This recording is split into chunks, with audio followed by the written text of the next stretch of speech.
So Allie makes 2/3 of her free throws. Suppose she shoots 3 free throws.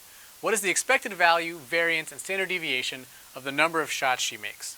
Well, we already know how to do the expected value part of this, right? If you remember back to the expected value section, we determined that for a Bernoulli process, if our random variable was counting the number of successes, then the expected value was just n times p.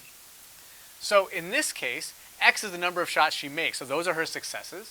In that case, if the expected value of x is just n times p, she's shooting 3 free throws, and the probability that she makes in each one, the probability that she succeeds, is 2/3, and therefore the expected number that she makes in is 2.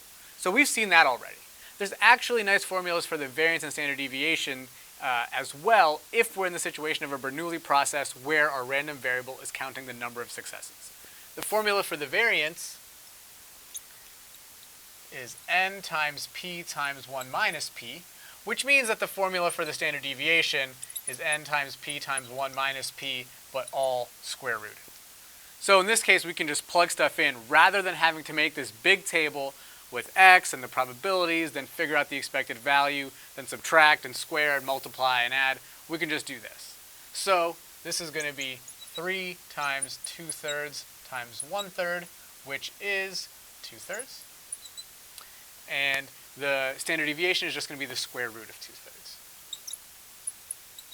And so if we're in the Bernoulli process situation, computing the expected value, variance, and standard deviation is much easier than if we're in any other case.